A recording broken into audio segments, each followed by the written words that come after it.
함께 성도여 다 함께 할렐루야 아멘 주 찬양하여라 할렐루야.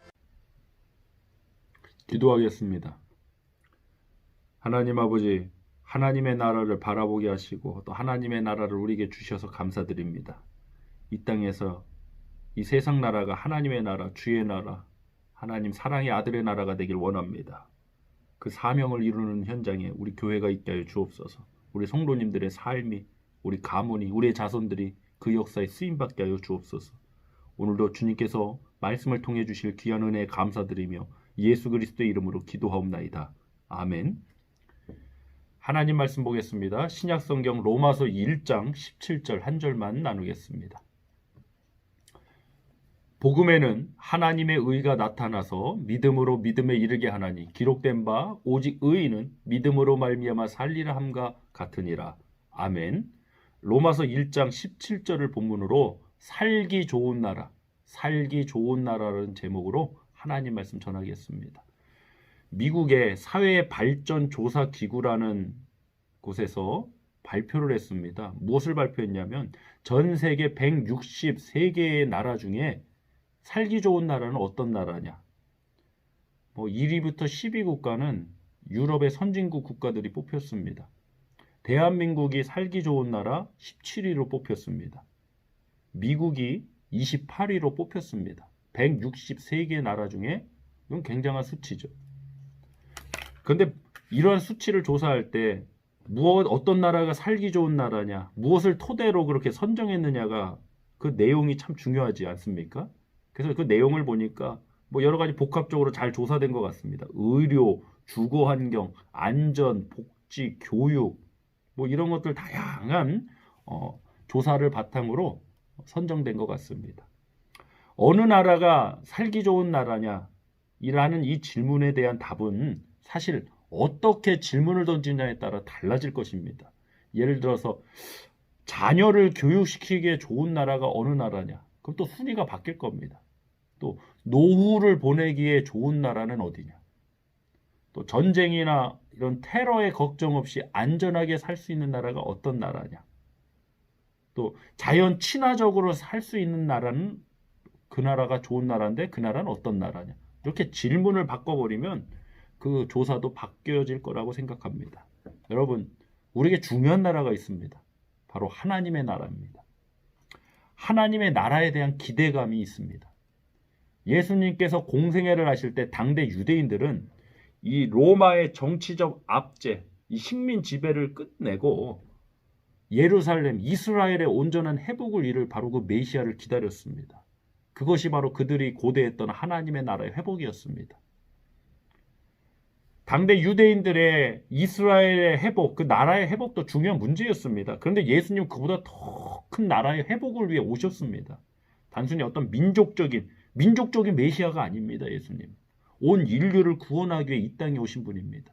그래서 하나님의 나라는 이스라엘 어떤 지역적 개념, 물론 포함되죠. 그러나 거기에만 국한되는 것이 아니라 전체적으로 봐야 할 개념입니다. 저와 여러분도 하나님의 나라에 대한 기대감이 있습니다. 예수님이 공생일 사역하실 때 그 하나님의 나라에 대한 기대감을 가지고 열광했지만 예수님이 결국에는 십자가에 달려 죽으시는 그 모습에 많은 사람들이 실망하고 많은 사람들이 예수님의 곁을 떠나갔습니다. 왜? 기대감 때문입니다. 기대하지 않았으면 몰려들 이유도 없고 기대하지 않았으면 실망할 이유도 없습니다. 예수님에 대한 기대감을 가졌습니다. 그 기대감이 바로 하나님의 나라의 회복이었습니다. 저와 여러분도 하나님의 나라에 대한 기대감을 갖고 있습니다. 하나님 나라 백성이 되었으니 이런 기대감 갖고 계신 분 있습니다. 나는 이제 예수 믿으니까, 나는 교회 다니니까, 기도했으니까 아무 일 없이 축복만 받으면서 살 거야. 그런 기대감 물론 가질 수 있습니다. 또 반면에 어려움은 있겠지만 그 가운데서도 내가 평안을 누리고 승리하며 나가는 하나님의 은혜를 경험하게 될 거야 라는 기대감을 가지는 분들도 있습니다. 오늘 설교 제목이 살기 좋은 나라입니다. 여러분 질문 드리겠습니다. 하나님의 나라는 무엇으로 또 어떻게 살기에 좋은 나라일까요? 우리 성도님들은 어떤 기대감을 갖고 계십니까? 하나님의 나라는 무엇으로 또 어떻게 살기에 좋은 나라인가? 먼저 이 설교의 결론이자 이 질문에 대한 제가 목사로서의 개인적인 답을 나누고자 한다면 하나님의 나라는 믿음으로 살기에 좋은 나라입니다. 하나님의 나라는 말씀으로 살기에 좋은 나라입니다. 하나님 나라에 대한 잘못된 기대감 가지신 분들 계십니다. 하나님의 나라는 아무런 문제 없이 정말 만사 형통하게 그렇게 살아가는 나라야. 그런 기대감을 가졌던 분이 고난을 만나면 어떻게 되겠습니까? 여지없이 그 신앙이 무너지지 않겠습니까? 여러분, 우리 이렇게 정리했으면 좋겠습니다. 하나님의 나라는 믿음으로 살기에 좋은 나라입니다. 그 나라를 오늘 저와 여러분에 주신 줄 믿습니다. 또한 하나님의 나라는 말씀으로 살기에 좋은 나라입니다. 그 말씀이 이미 우리에게 선포된 줄 믿습니다. 제가 주일 설교로도 나눴듯이 하나님이 말씀하셨기 때문에 그렇게 됩니다. 우리가 그런 존재가 될 수 없고 우리가 그 사명을 감당할 수 없다면 하나님은 그런 말씀조차 하시지 않았을 것입니다. 예수님이 분명히 이렇게 말씀하셨습니다. 요한복음 16장 33절 말씀에서 너희로 내 안에서 평안을 누리게 하려 함이라. 세상에서는 환난을 당하나 담대하라. 내가 세상을 이기었노라. 아멘. 주님은 분명히 우리가 평안을 누리도록 이 요한복음 16장 33절 말씀을 우리에게 주셨습니다. 근데 바로 이어서 뭐라고 하시냐면 세상에서는 너희가 환난을 당하나 담대하라. 여러분, 크리스찬이라고 해서 환난이 없는 게 아닙니다. 크리스찬이라고 해서 역경과 고난을 안 겪는 것이 아닙니다. 그러나 그 안에 하나님의 위로와 평안함이 임할 줄 믿습니다. 세상을 이기신 주님의 승리가 임할 줄 믿습니다. 그것이 우리가 가질 하나님의 나라에 대한 기대인 것입니다. 단순히 고난 없을 거야, 무조건 잘 풀릴 거야, 잘 될 거야. 아닙니다. 전혀 그렇지 않습니다. 오히려 신앙의 사람, 믿음의 사람에게 찾아오는 핍박과 시련들이 더 있습니다. 그런데 그것을 뛰어넘는 그보다 더한 하나님의 은혜와 위로와 평안과 역사심이 있는 줄 믿습니다. 로마서 14장 17절 말씀에는 우리 함께 나누겠습니다. 하나님의 나라는 먹는 것과 마시는 것이 아니요 오직 성령 안에 있는 의와 평강과 희락이라고 했습니다. 하나님의 나라 먹는 것과 마시는 게 아닙니다. 하나님의 나라는 의와 평강과 희락이 있습니다. 하나님의 나라는 먹고 마시는 것에 살기 좋은 나라 만드는 게 아닙니다, 여러분. 때로는 그런 어려움 중에도 하나님이 주시는 평강과 위로, 즉 믿음으로 살기에 좋은 나라 되는 겁니다. 우리 요한복음 18장 36절 합독하겠습니다. 예수께서 대답하시되 내 나라는 이 세상에 속한 것이 아니니라. 만일 내 나라가 이 세상에 속한 것이었다면 내 종들이 싸워 나로 유대인들에게 넘겨지지 않게 하였으리라. 이제 내 나라는 여기에 속한 것이 아니니라. 아멘. 예수님께서 이 빌라도에게 잡히셔서 신문 받으실 때 하신 말씀입니다. 내 나라는 이 세상에 속한 것이 아니다고 하셨습니다. 이 나라, 예수님의 나라가 이 세상에 속았다면 예수님의 종들이 싸워서 예수님을 유대인들에게 넘기지 않았다고 하셨습니다. 이 세상에 속하지 않은 나라, 이 세상을 넘어서는 나라, 바로 하나님의 나라입니다. 누가복음 4장 43절 말씀 합독하겠습니다.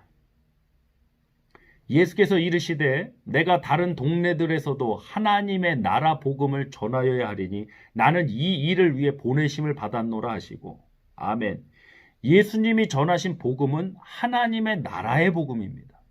그 복음의 내용이 물론 우리가 잘 압니다. 예수 그리스도가 이 땅에 오셔서 성경의 말씀대로 이 땅에 오셔서 죄가 없으신 분이 우리의 죄값을 치르시고 죽으셨다가 다시 부활하셔서 우리의 왕이 되셨다.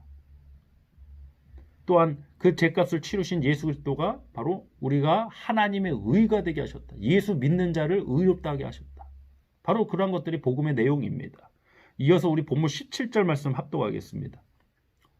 복음에는 하나님의 의가 나타나서 믿음으로 믿음에 이르게 하나니. 예수님이 정하신 복음에도 하나님의 의가 나타나서 믿음으로 믿음에 이르게 하나니 기록된 바 오직 의인은 믿음으로 말미암아 살리라 함과 같으니라. 자, 이 말씀을 통해서 예수님이 하나님의 나라 복음을 전했다는 사실을 염두에 두고 본문 17절을 한번 보시길 바랍니다. 그렇다면 이런 해석이 나옵니다.